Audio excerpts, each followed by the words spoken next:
Hey everyone, welcome back to The Green Life. Today we have episode 106 with a special guest, Kathy Harmon Luber, who is going to speak about energy healing, vibrations, and frequencies. I am so excited to have this episode, and before we dive into it, I'm just going to give you a little hint. Kathy was bedridden for 5 years and no longer is. Find out how she got healthy using her wonderful tools. Okay, before we start and dive into the episode, I want to give a big shout out to Nama Well for the J2 juicer and the C2, of course, which allow us to have more fresh food and fruit and vegetables in every shape and form possible, from smoothies to soups to juices, of course. And if you want 10% off your juicer, if you're investing into one, get into the show notes and grab one. I also have affiliate accounts in there, so all in the show notes you will find Dr. Moses Herbs and you will find New Zest, all the amazing proteins and superfoods, especially Good Green Vitality, which is my favorite. And then you will have Wonder Workshop, which is an array of beautiful superfoods like turmeric and turmeric-based elixir, just wonderful. And then, of course, my retreats here in Portugal. Stay updated with my work as I work with women to make us metabolically healthy and understand our hormones, and do it all on a plant-based diet. Okay, now, without further ado, let's dive into this wonderful conversation. And I cannot wait for you to meet this beautiful guest. Welcome, Kathy. Hi, Kathy. Thank you for being on The Green Life today. How are you?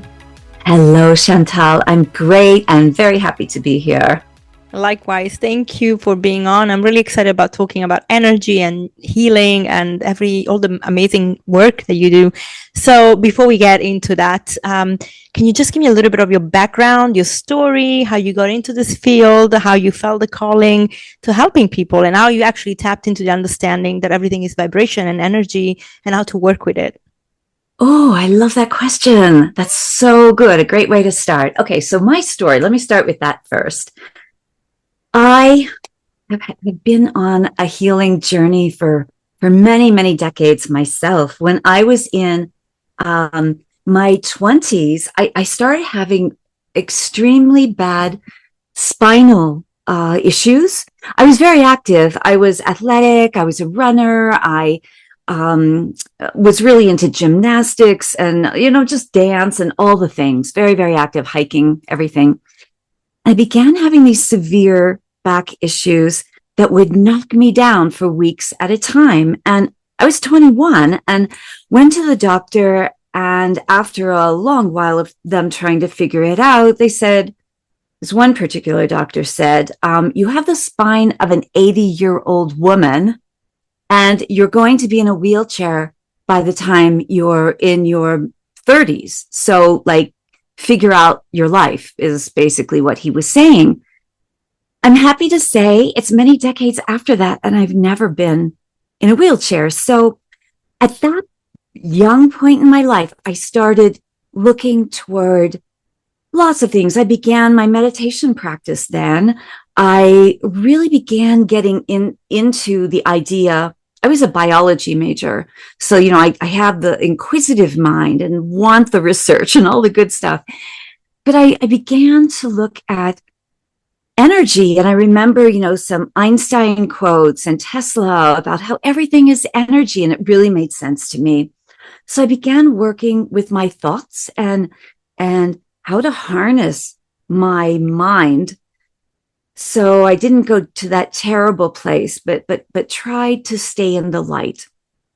And with lots of things, with acupuncture, massage, like myofascial release massage, chiropractic, a lot of things, I was able to really dial this in.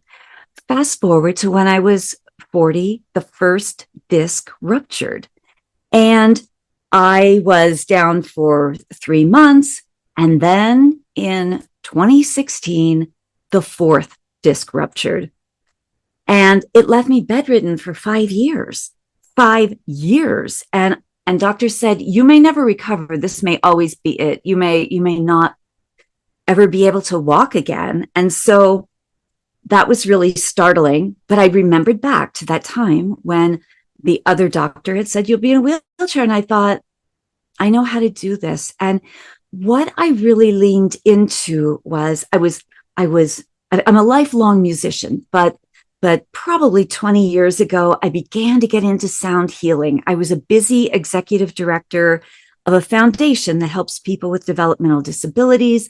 I would go to sound baths. I would go to yoga studios and hear sound. I'd go to drum circles on the beach in Santa Monica, all the things. And it helped me so much that when this happened in 2016, I began at one point. It didn't happen instantly because, as you can imagine, that was a pretty dark place. And of course, I went through all the things that you go through when you get a diagnosis like this.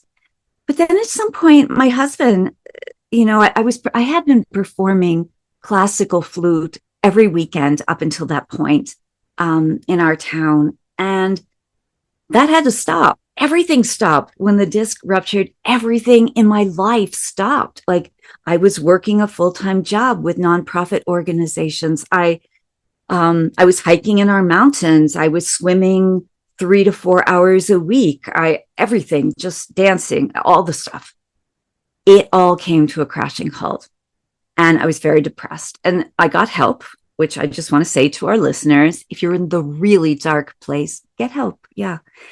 But my husband said to me, you play Native American flutes and they won't twist your spine.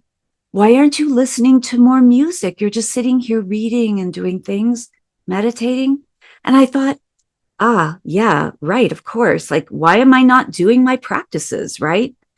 So that often happens in our lives. A disruption happens and we forget that we should be doing acupuncture or sound healing or whatever our practices are, right? Meditation. So I thought, yeah, I got to get back to that. And I did. And I leaned into it. And he brought my Tibetan bowls. And from that, I could just ring the bowl every now and then. And I felt it at a very deep level. I'm a Reiki practitioner. I'm like, why am I not giving myself Reiki? Like, I kept thinking to myself, oh, well, when I get a little better and I can get out of bed and can get out of the house, which sounded like something that wouldn't happen for a long time, and it didn't.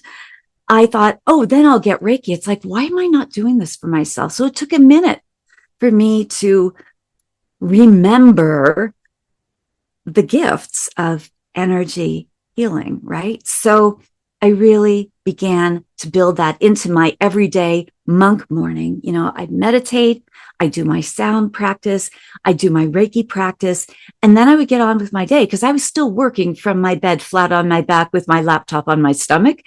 But I began to take breaks every hour to do sound, to do Reiki, and it did contribute to my healing. But what happened, Chantal, is I got really curious. Like, I knew a lot. I had been doing this for 20 years, the sound healing, but I got curious even more and I got certified. And that's when I began the really deep dive into why this works, the science behind it. And as a biology major, I had those questions in my head.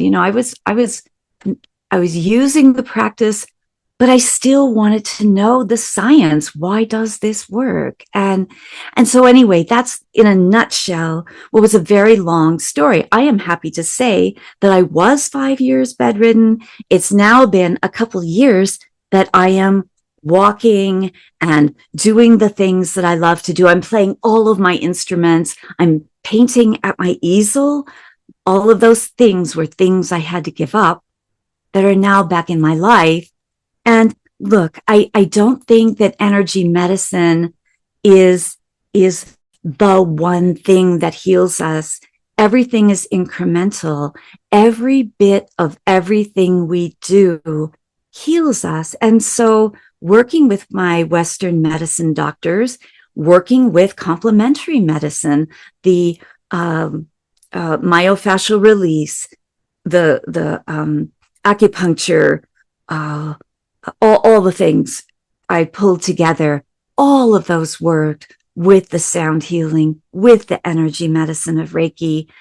And then I began to have more quantum healing. And I use it every day in my life as if it was that time when I was bedridden, because I know it works. And when I stop, we all get disruptions in our lives. My father died earlier this year. I was dealing with a lot. I had huge work deadlines, and I paused, and I noticed in that maybe 1.5 weeks, a difference, how I felt. And when I got back to the practice, I began to feel better again.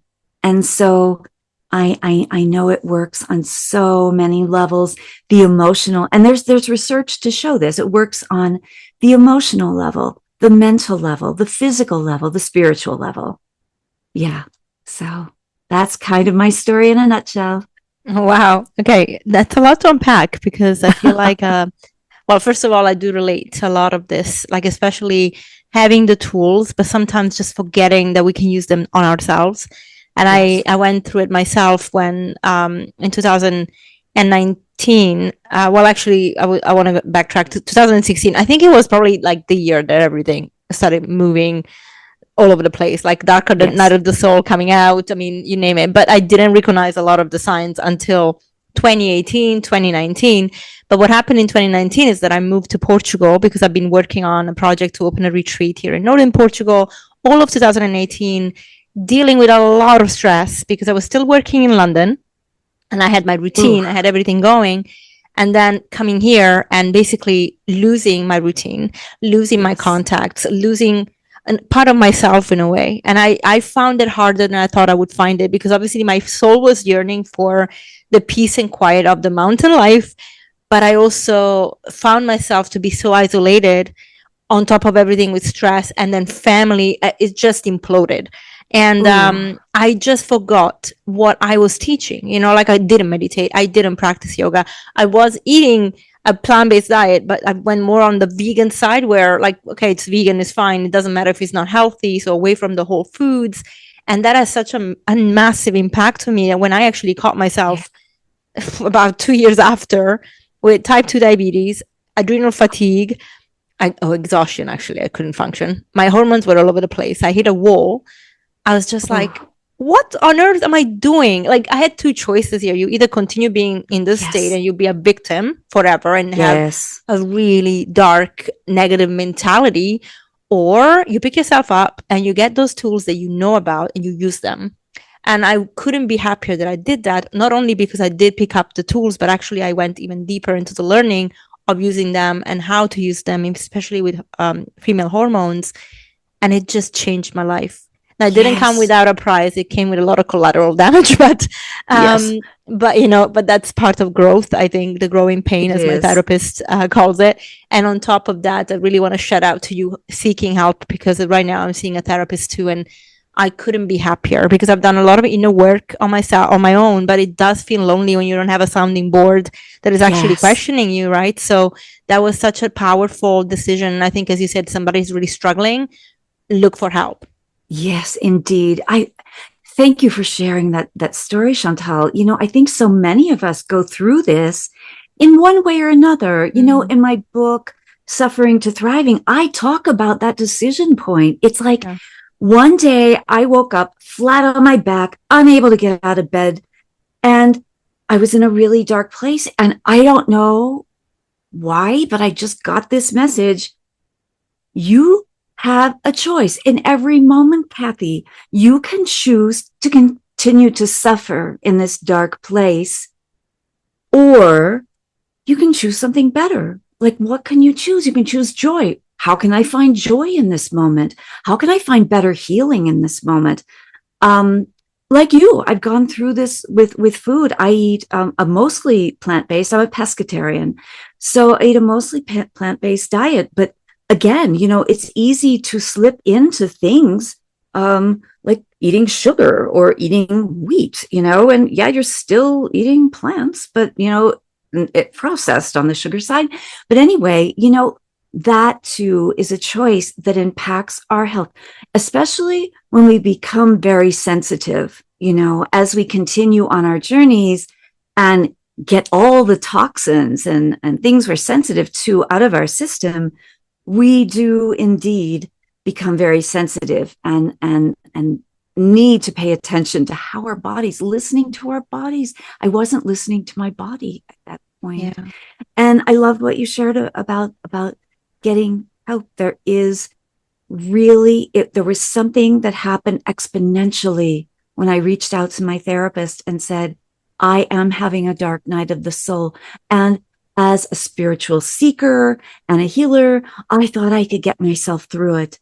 And I couldn't. And it's not a weakness to ask for help to get yourself. And now my therapy has morphed into working with my dreams, because so many of the healing messages come through the dreams. And so, we work on many, many levels of ourselves, and it's the process, and it's the deep listening process of tuning in. And we live in, you lived in London, I lived in Los Angeles and Washington, D.C. We live these working lives in cities or wherever, and we're so busy. Now we can even work remotely and still be incredibly stressed and feeling the deadline pressure and all of that. And I'm sitting on a mountain, and I still get that because of my work.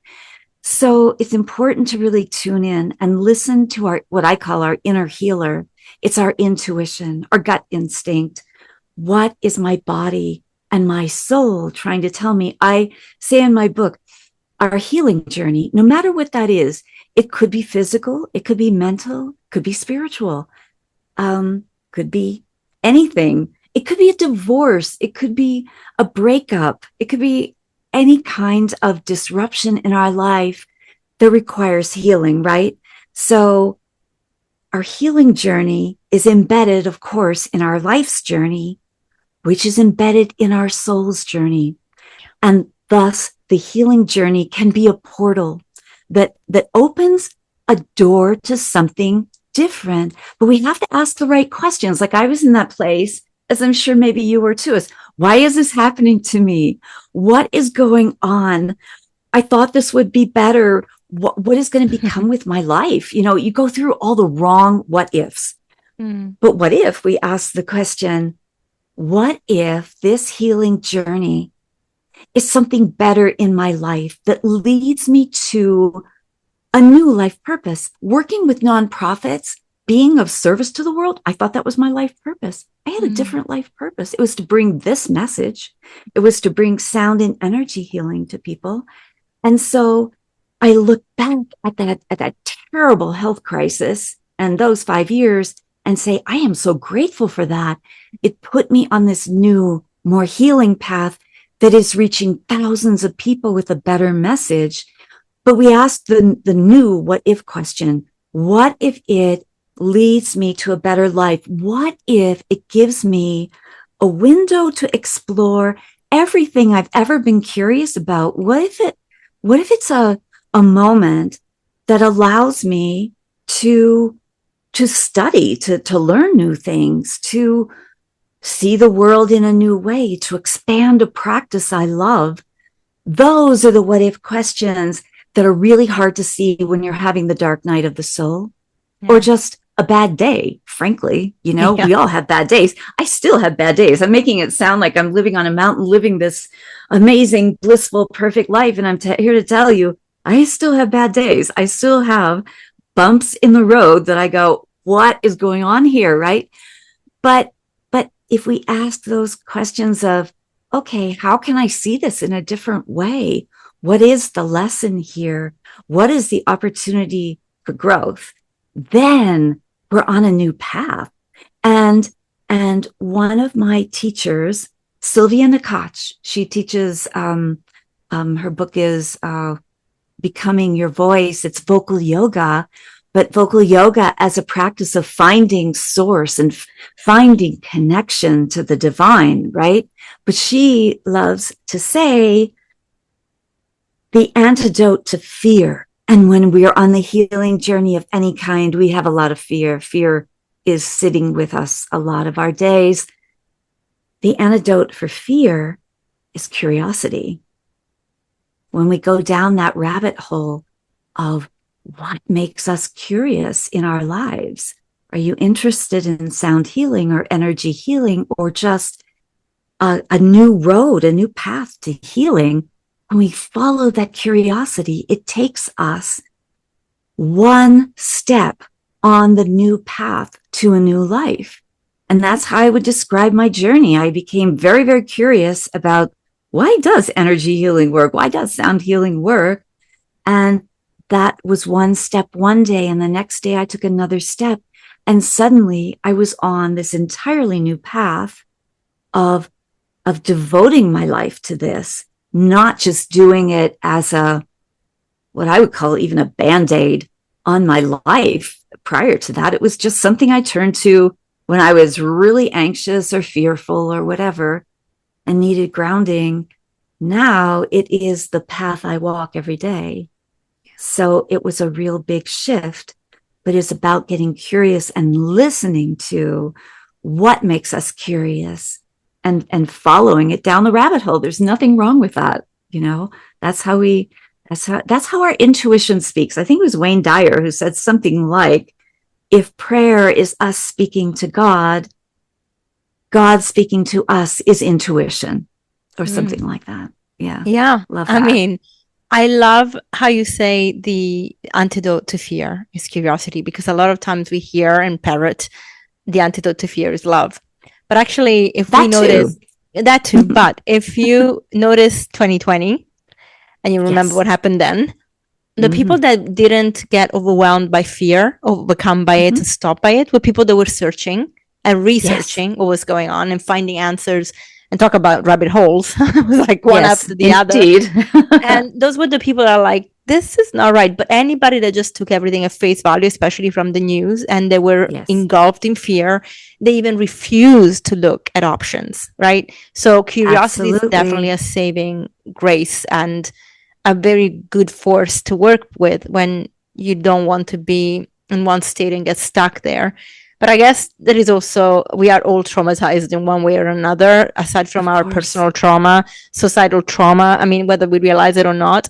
And getting back to, all the frequencies and the energy. I mean, as you said, I lived in London, you lived in LA. We are surrounded by a lot of vibrations that are really against our actual frequencies, like the natural frequencies of our cells, of our everything in our body that should work a certain way. And you mentioned, people eat in a certain way and we become more sensitive when we eat better. And I actually like to get your opinion on this, but again, everything has frequency, including food, right? So when we are eating junk, when we're eating in a certain way, our frequency is now attuned to that frequency. Yes. And so we don't know that we can feel better, and that becomes our new normal. And the moment you change the frequency of the food you're eating, therefore you go back to the natural frequency of your cells, what they need, the mitochondria, everything that is into the body, and this you can talk about as a biologist. You can actually see that if you eat something that doesn't match that energy in your body, you will feel off. You will feel like, oh my gosh, I just said like a little bit of this and I'm feeling like I'm dying. Absolutely. That happens to me. And okay, so think about it this way. If you're eating a chicken and that chicken has been brutally tortured and lived a life in a cage and it was terrible, when you eat that chicken, you're ingesting that energy. We are energy beings. Everything in the universe is energy, as we know. And this is not woo-woo. This is science. This is scientists telling us this now. And so we are ingesting that energy when we're eating plants that have been grown lovingly and organically, and we ingest them. We're ingesting that energy. But there's a simple practice we all can do that I'd love to share with our listeners. And I do this every day before I eat anything, before I drink a glass of water, before I make a cup of tea.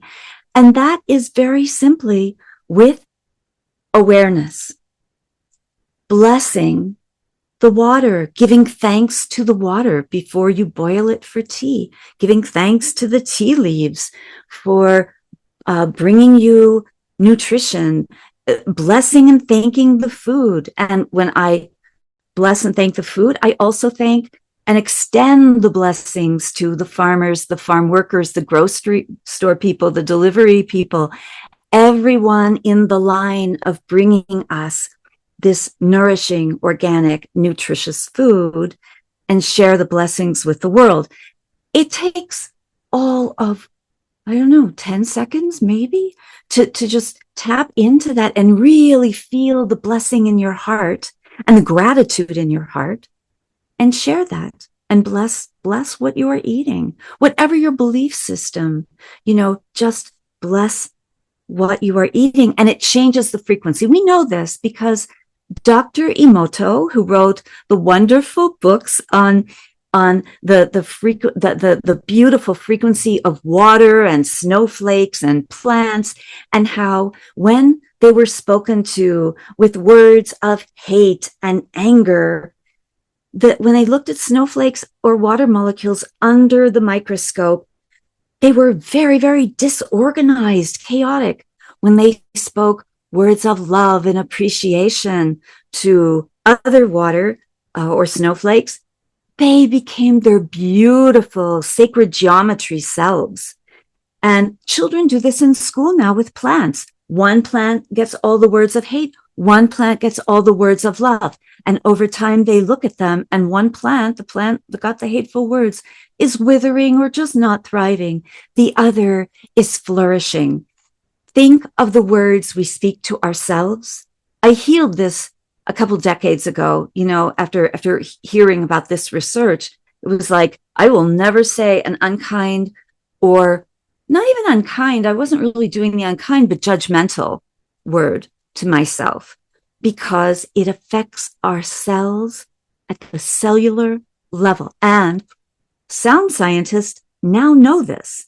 There is a wonderful teacher I have, John Stewart Reed, who works with a number of medical doctors and institutions like Rutgers University here in the States and MIT.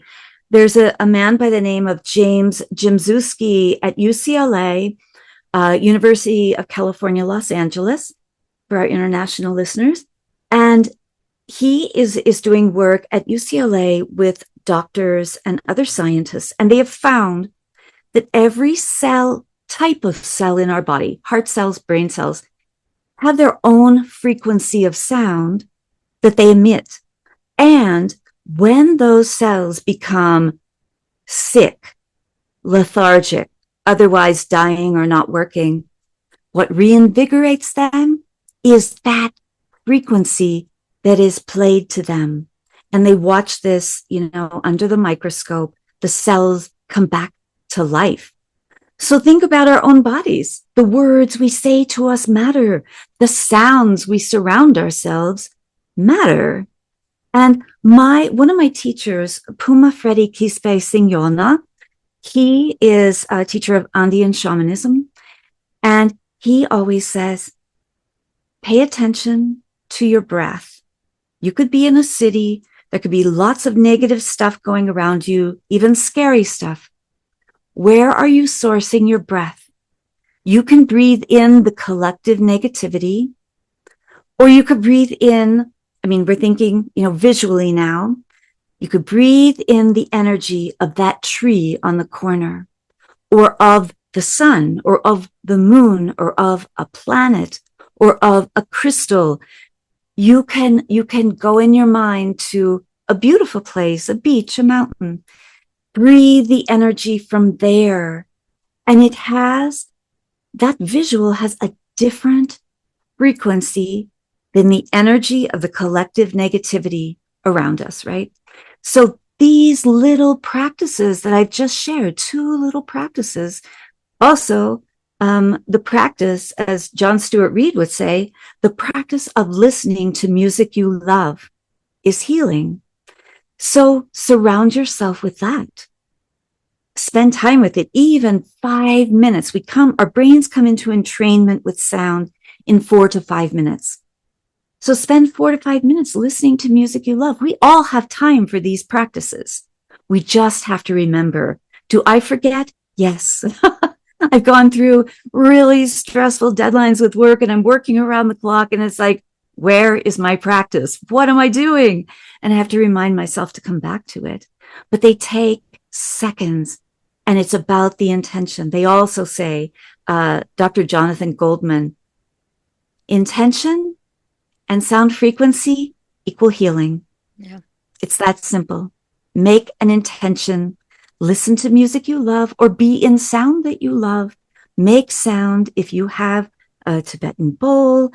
If you don't, Listen to other sound. Listen to the sound of nature. Nature is so healing. We have this myth of separation. We are one with nature. We need to get into nature. Listen to the sound of the wind in the trees. Listen to the birds. I do this every day as part of my practice. 5 minutes of that with the intention of being healed. And it's as simple, the intention is as simple as as saying, I am healing. I am accepting this healing. Listening to the sounds of nature for 4 or 5 minutes. That is a healing moment then. That's simple. That's simple. These little things that we can do for 5 to 10 minutes are deeply healing. I even have an app on my phone that rings the Tibetan bell on the hour. And it's like, oh, pay attention, Kathy. This is your moment. Take 3 deep breaths. Ground to Mother Earth. Just that simple. I could be in a meeting on a Zoom with clients and do that. It's that simple. True. Yeah.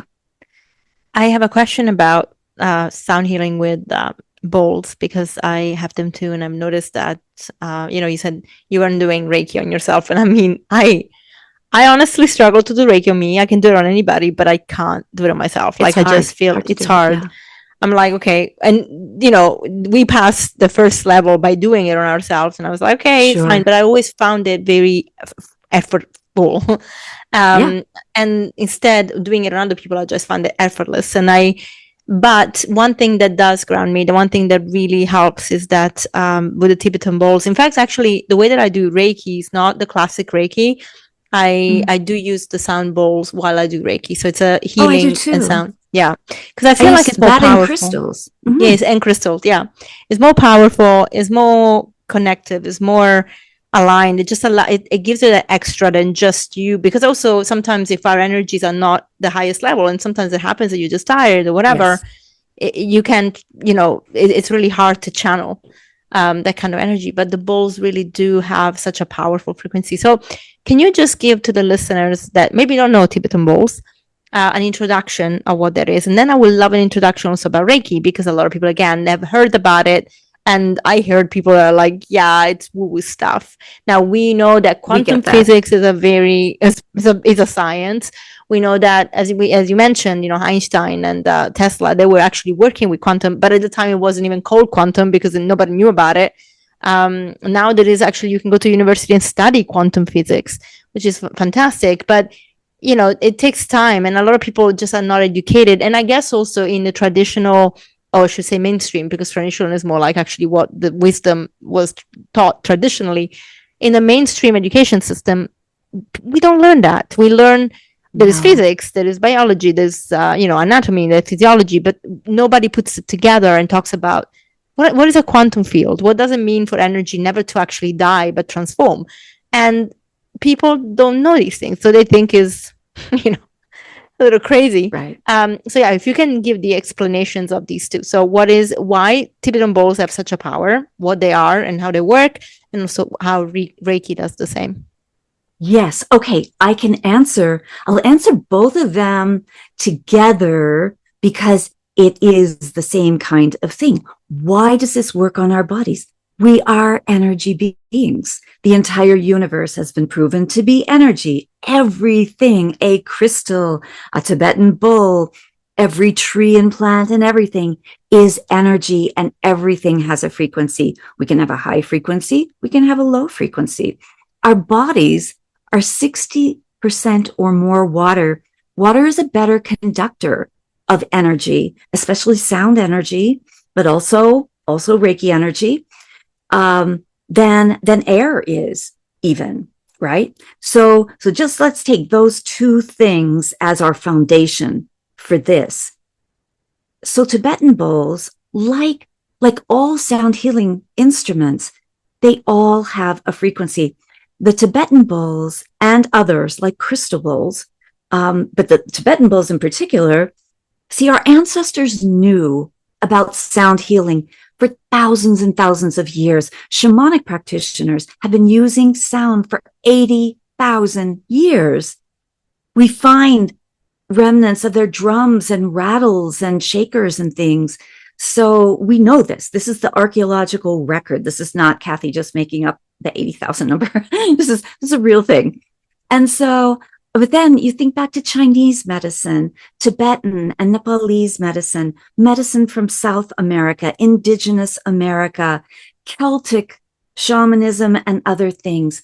In the Middle East, the cultures of the temple cultures 10,000 years ago, and drumming and everything else, the way the temples and caves are structured in archaeoacoustics, scientists have found the structures of these places like Stonehenge or even the petroglyphs in Lascaux or other places are in the placement that they are because of the sound frequencies. This is archaeoacoustics. And so our ancient ancestors knew this. And regarding Tibetan bowls, they understood, and we are still practicing today. This is from at least 1,000 years ago, if not more. The Tibetan bowls create a frequency and overtones, which are multiple frequencies, right? But every frequency corresponds to a chakra, an energy center in our body. And depending on what culture you look at, there are 7, 8, 20, 50 chakras. It's like the meridians in acupuncture, right? So the frequencies stimulate those. So as sound healers, I work one-on-one with people, and a person will come to me and maybe they have a shoulder problem or a heart problem. I realize that it's the heart chakra that is either blocked or there's something going on there. So we pair the Tibetan bowl. In my case, I use crystal singing bowls and tuning forks and Native American flutes and chimes and the gong and lots of different instruments that tune to the heart chakra, right? And so with the Tibetan bowls, it's the same principle. And you can just ring a Tibetan bowl and your entire body is going to come into alignment. But if you're able to target it to the chakra that is having issues, it's much more powerful. I was going to say this at the end, Chantel, but I'll say it right now. Dr. Charlize Davis, a doctor of functional medicine, and I have put together a multi-part webinar that is free to our listeners. It's on healing the heart chakra. And at the end of that, I offer a 20-minute heart chakra centered or targeted sound bath. So at the end or in the show notes, we'll give my website, and all of our listeners can get that for free and hear that sound bath, because it is different from what you might normally experience going to a sound bath with lots of people. So that is the Tibetan bowl part of it. And then we move to the Reiki part of it. And Reiki is nothing more than tapping into the divine light and energy. Like I was saying with the breath work, that you can visualize the breath of the sun and breathe that in. We are breathing in through us, and Reiki practitioners are channels. We don't hold this energy and send it. As you know, the energy flows through us to the person that we're working on or to ourselves, and it moves through us. It is beautiful, divine light energy. And like you, I combine it with sound. I combine it with crystal energy. Crystals, people roll their eyes when I say crystal energy. But think about it. Crystals were formed in Mother Earth. Crystals were formed, and we've got this diversity of crystals. And like a crystal, I'm actually holding as we speak. I just pulled this. I don't know why, but this is a green moonstone that a dear friend gave to me. It holds energy for the heart chakra. And I have a lot of crystals I hold. And today I just happened to pick up this one. It was speaking to me. But crystals hold this energy. They have a high frequency. And by holding them, by imagining ourselves within a crystal, this is another teaching of Puma Freddy Quispe Sengona, imagining ourselves in a crystal and being held in that very, very high frequency. We all have moments of low frequency. I know I certainly do. It's easy in today's world, the news, being out in public with people, just seeing what's happening in the world. That is a frequency that pulls us down. And in pulling us down, we need to arrive back in our higher energy. How do we do that? Crystals are one way. Reiki is another. And sound healing, just tapping a bowl or ringing a chime, or you have wind chimes, just going outside and listening to your wind chimes is a form of sound healing. Humming, singing. You don't have to be able to do these things well. 5 to 10 minutes of humming or singing, even if you're in the shower and don't want other people to hear, is deeply healing because it stimulates our vagus nerve. Our vagus nerve is the wandering nerve through our body. It comes in through our ears. It helps to regulate our hearts, our blood pressure, our heartbeat. It regulates digestion, our digestive system. Lots of things in our body that we don't think about.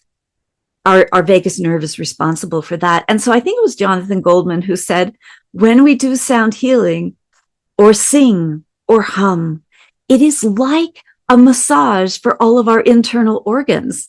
And I love that image because, how else do you massage all of your internal organs? Like, it's not possible. But sound healing accomplishes that. And so does Reiki by opening channels in Reiki energy medicine. As you know, we can direct the light, the healing energy that is coming through us to a particular part. We can direct it to somebody's heart or their ankle or their hands or wherever they're having a problem. We can direct it there, and it opens those meridians so that energy flows naturally through their bodies, right? And so that's just a little bit about how Tibetan bowls and how Reiki energy work. And as practitioners, you and I study these things for years and years and years and deepen that knowledge. But for our listeners, that's just a little insight into something that people think is woo-woo, that actually, here's the thing, in hospitals and nursing homes across the United States, across Europe, and in other places around the world, especially indigenous cultures are practicing this, and they never stop practicing it for thousands of years. But in hospitals now, in more Western cultures, they are integrating sound healing and Reiki energy medicine into their departments of integrative medicine. Last year, when my mother was in the hospital in Charlotte, North Carolina, I inquired about this. Yes, they were able to do sound and energy healing for her because it was part of the hospital's integrative practice. Yeah. Which I love that. That is so good. I love that. I wish they did it everywhere because it's so needed. I think I'm going to have to run an experiment here. Let's see, in Portugal, and see if I can get through it. I'm going to reach out to all the retirement homes and be like, I'll come in and do some sound healing for a month and let's see how everybody's reacting. I love that. And, even the doctors and nurses, there's a really wonderful, I was trying to find it, but I'm not going to be able to find it, quote by Christine Stevens, who is also a sound healer and has done research in this for decades. And she said there was something like, it was around 45% of practitioners, doctors, nurses, and other medical practitioners found within moments and then over a sustained period of time that sound healing helped them with their burnout and stress from being medical providers. So it's, yes, the patients in the hospitals, but also the practitioners who can really benefit from this. We all can benefit from this. It's no secret, right? Yeah, exactly. Okay, let's move on to talking about your book, though, because your book, obviously, it's a collection of all the teachings and all the healing and all the experiences that you had. And I would love to, first of all, know, why did you choose to write a book? Because it's obviously not a very easy thing to do when you have a full-time job and you have a full life. No, honestly, it was not. Yeah. And what inspired you to do it? And then how did you know what to write? Oh, I love this question because it is so amazing. All right, so imagine me. This all happened down for the count, flat on my back, unable to get out of bed without help, unable to get to the bedroom door for many months. So I began just journaling. I've always been a journaler since I was a little girl, and I could prop my laptop on my stomach and just write what I was going through. And so every day I would try to find, an inspiring quote, like some of the quotes that I've quoted here, that would help me get through that day. It was like, how do I make a choice to get through this day, is basically how bad it was for a long time, months. And those quotes helped me. So many of those quotes just gave me something to hold on to. And then, as I mentioned, I began doing some sound healing. I began doing some Reiki. And in my journal, I would just say what I did that day, and if I was better or worse, or if there were any insights. And over time, I began getting, all I can say is I began getting downloads for chapters, just full chapter downloads. And so I knew, because I love to write poetry, and I've been writing poetry since I was a young teenager, I know that if I don't catch that poem in that moment, it disappears and I don't have it. So I would just open my laptop and just start writing it out in my journal. But after a time, after a time, I was like, there is a lot of really amazing stuff here. It didn't come from me. I channeled that from a higher source, let's say, spirit. And I thought, this was not just for me. In my life, I never wanted to write a book. I do a lot of writing. I'm a grant writer. I've done communications and marketing, writing. Love that stuff. And that was my career. But I never set out to write a book. My husband writes books. I've seen what he goes through. I did not want to do that. But one day, maybe a year and a half in, I was like, I can't keep this to myself. I need to do something with it. So I began the process of outlining what a book would look like based on these downloads. They came, and I thought, well, each download is a chapter, right? And so I put it together. I put together my prospectus. I wrote the outline. I wrote the first couple of chapters, and I began to look for publishers. I had 2 publishers who were interested, one that I really felt connected with, and I got the deal. And I began then writing the book as a book, not just Kathy's journal, but as a book. And may I tell you, I was working full-time from bed. By this point, I could sit up. This was getting closer to like maybe 3 years. I could sit up in bed. I could get to the bedroom door and I could get to the kitchen. And that was my life. I did not have much of a life. Okay. So my extra time, and don't forget, there's also self-healing time in all of this. I had to really rest and take care of myself. So it wasn't like working 8 hours straight. It was with lots of breaks and stuff for self-care. But at night, mostly, I would just sit and write and write and write. And my husband, as a writer, understood where I was at, fortunately, and was wonderful about it. And then I had the book, and I went through the whole editorial process, which was exhaustive. And even as a professional writer, the editing process was exhaustive. But the book came out of it.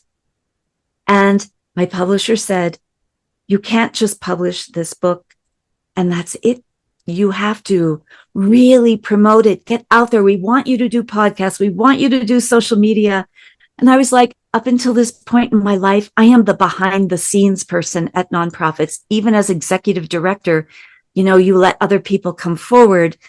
And I was not the one who ever wanted to be in the spotlight. But here I was. And I've come to love it. I love this. I love talking to people like you about this story because, Chantal, I get messages from people out here who hear this message like we're doing, and they say, this helped me on my path. I got something from this, or I read that particular chapter. So the book is 38 short chapters, very, very short. Some are 1 or 2 pages even. Each one is a tool about vibrational medicine, a tool about acceptance and letting go, a tool about rest, about sleeping, about hibernating like a bear when you need to, right? Tools about nature, tools about the very hard processes of fear and grief and love versus fear. I have a whole chapter on love versus fear because we make decisions in every moment. There is a chapter called Every Moment is a Choice. We make choices in every moment. They come from whether we are in love, in a position of love, a space of love, or whether we are coming from fear. Choosing to take care of yourself is choosing love.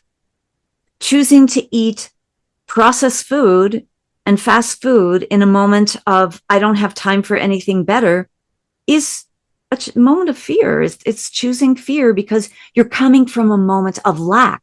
I don't have time. I don't have money. I don't have whatever it is lack. Lack is fear, right? So every chapter is this kernel of wisdom. And I say in the introduction where I tell my story, you don't have to read the book sequentially. If you open it up and that chapter about finding your medicine, find your medicine. What is your medicine? Like I had to ask myself in that moment, flat on my back, what is my medicine right now? Wait, my medicine is music, creativity in general, writing. My music is my art. I'm a professional photographer and artist. And I did 1 or 2 gallery shows a year, wow. Even with my full-time job. And in 2016, that came to a crashing halt. Flat on my back, I couldn't pick up my camera. For years, I could not pick up my camera. I just have a little Nikon camera with a lens on it. That's it. I could not pick it up. My husband said, let's find a workaround. There's a chapter on workarounds. We put it on a tripod. Voila. Done. Yeah. I could stand up for 10 minutes and photograph the flowers that he brought me. And I used a special technique and I did a whole series of flowers. I call them, it's a play on words, dreams blossom, dream blossoms, dream blossom, dreams blossom. And it became a gallery show later on when I was able to do it. And fortunately, I'm more able to do those things now. But every chapter in the book is something, and you can just open it to that chapter and say, finding my medicine. What is my medicine? What do I need right now? It's asking your body, my beautiful, sweet, hard-working body that's been with me all my life. What do you need right now? What is it you need? Do you need rest? Do you need some creativity? Do you need play? Do you need joy?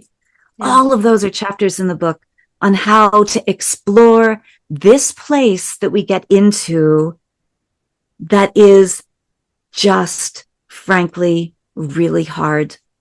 We have a choice in every moment. Like I said, we can suffer. We can choose something better. And I have a brilliant quote that I want to share with our listeners here. Mm-hmm. It's by Alain de Botton. He wisely said, we should not feel embarrassed by our difficulties. And by difficulties, that means healing difficulties too. We should not be embarrassed by our difficulties, only by our failure to grow anything beautiful from them. And when we're in that terrible place, whatever it is, and we We think we see only darkness. How do we grow something beautiful from that? Is it a poem? Is it being of service to another person who's going through that? Are we a healer? Do we offer that healing to someone else? It's about finding that and bringing that gift to the world. When we're in the darkest place, we don't see that that's possible. Friends said to me, oh, you're going to be out of bed one day and you're going to be back to being of service in your job. No problem. I couldn't see it. When we can't see it, we need these tools in our toolbox. And we are all individuals. Every tool speaks to us differently. What works for me one day may not work for me the next day, may not work for you today. So we have to find, and that's where the work comes in. We do need to make an effort and say, I'm going to make a better choice. Let me find a tool that's going to work for me today. Let me work with that. And when that no longer works or we've done that work, find another tool. That's what the whole life journey is about. I believe we're here to be of service to others, to be love, to receive love and to be love and to give love to the world, to radiate love, light, and peace to the world. We can only be of best service if we have taken care of ourselves. And this whole book is called Suffering to Thriving, Your Toolkit for Your Healing Journey. It is about taking care of ourselves so we can get to that place. Look, we live at a perilous moment in life on earth. And I believe every one of us is here for a reason. Those of us who are here, we have to be of service. We have to bring our gift forward to the world. For me, the healing journey said, you have to refocus, girl. You've got to focus in on the sound and the energy healing and bring that. That is what the world needs right now. But everybody has a different gift. For some, it's music or art. For some, it's being of service in a different way. Being of service, helping homeless youth or helping children recover from trauma or helping your neighbors because they have big needs right now. We look at what has happened in the United States after the hurricane. Being of best service is helping your neighbor survive at this moment. And there are tragedies, wars, as we know, all over the world. How do we be of best service and bring love and a higher frequency to that? We're all being called to do that. And I believe that doing this work gets us closer to that place where we bring our gifts to the world. The world needs us right now. We need light. Yeah. The world is suffering. It is. And we are all really, as I said, trauma coming at us from before, from definitely. Now. Yeah. I had a question about your childhood, actually, if you don't mind me going back there. But you said you were always a writer, always journaling. Did you grow up with a family that supported your creativity and understood you and respected what you were doing?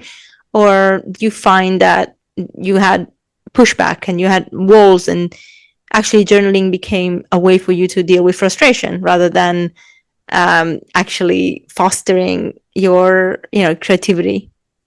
Yeah, it's a complicated and what's going to sound like a schizophrenic answer. Okay, so when I was a young child, my father introduced me to nature and exploring nature and music, and he played classical music and contemporary music and jazz and all the things. So I got exposure to that. My mother loved to sing. She was a pianist. She sat me down at the piano, or actually she sat down at the piano when I was 3, and I sat beside her and started to play. And she taught me Twinkle, Twinkle, Little Star and all the childhood songs. And then she began giving me piano lessons. And then I moved to a piano teacher, another piano teacher who could take me further in that. So my entire life, I was encouraged in art in school. And then my mother encouraged that. She was amazing in encouraging me to explore my creativity. Then came the moment when I was like a junior or senior in high school, when all my teachers were saying to me, you are so gifted as a flute player and as a pianist. You need to make a decision on how you want to move forward at university. And you must go. I mean, I was first chair flute. I just performed a lot. It was my joy. It was my passion, and still is to this day. And I said to my father, you know, he was about to mow the lawn, or I was about to mow the lawn, and he was starting the mower and doing all the stuff. And he said, so have you thought about what you want to major in? And I says, oh yes, I want to major in music with a concentration in flute. He says, you will starve as a musician. You can't major in music. And I said, okay. He says, what else? And I'm like, well, I love art. And I'm really talented in art. And I think if I really went to university, I could really, you know, explore that and do that more. No, same question. It was no. I said, English. I love to write. I love to write. I was not necessarily encouraged to write as a youngster, but my mother bought me a beautiful journal, you know, one of those little locking journals when I was young. And I got to just write whatever I wanted to write. And I began to write poetry and things. So I was encouraged in writing. But back to the lawnmower story, you know, I'm standing there and he's going through my list and it's no. Photography, no. English, no. I said, but I love archaeology. That would be something I could have a career in. You can't have a career in archaeology. Women can't do archaeology. Oh, no. It was terrible. It was terrible. And I can look back at it now and laugh. And I love him and I forgive him for that moment. But that was a defining moment in my life. I was put on a path that was not in alignment with my true nature. Mm-hmm. Right? So I go off to university. I said to him, well, I make straight A's in biology. I love biology. I love nature. I was like, I'll become a naturalist or something. He was like, and he was a forestry major before he went into engineering. So he understood that calling, right? He understood all of this. He had a calling, but to support his family, he went into engineering. So, and my mother was a singer, and she actually sang with Henry Mancini back in the day. And so, like, they both gave up their dreams. In a way, they both gave up their dreams. So they didn't think anything of saying to me, you can't have that dream, right? So I went to college. I majored in biology, marine biology. I got out. It was a recession year, all the cutbacks in those kinds of jobs for entry level, at least. And I went to work at George Washington University. And then after that, I went into many nonprofit organizations that make the world a great place. I work for an environmental organization. I work for a civil rights organization. I worked for the Democratic Party the year Bill Clinton was elected. I did a lot of wonderful things that were of service. But at the same time, I reconnected with my artist self. I was living in Washington, D.C. I worked at the Smithsonian. I went on my lunch hour to museums every day and immersed myself. I read the books. I took classes and then began my education. I began a path of photography and painting. I won awards in photography. I won awards for painting. I began to study classical flute again after 10 years of putting it down. I said, I'm going to take master classes with good teachers. And that's what I did. And I got myself to the level that I was able to teach and I was able to perform publicly. I was able to be in orchestras. So the lesson here, folks, is don't give up your dream. Don't give up your dream.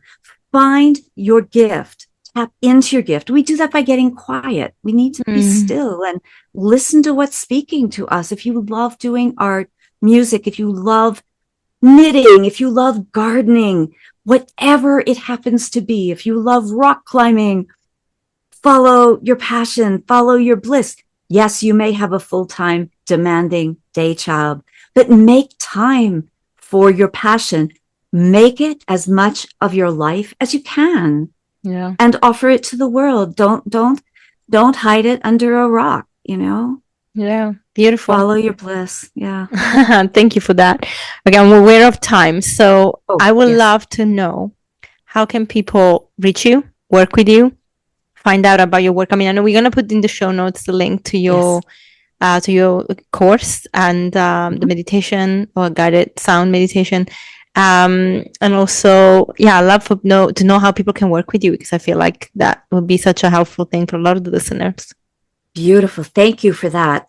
Yes, at my website, which will be in the show notes, sufferingtothriving.com, is everything. You can connect to my social media. You can find the course, which is for free, but also on my homepage, as you scroll toward the bottom, I have 3 articles about sound healing and energy medicine and soul pathing from Best Holistic Life magazine, Yoga magazine, Authority magazine, and others, plus some podcasts that take a deeper dive into sound healing and Reiki. All of it is there on my website. There's a page on how to work with me.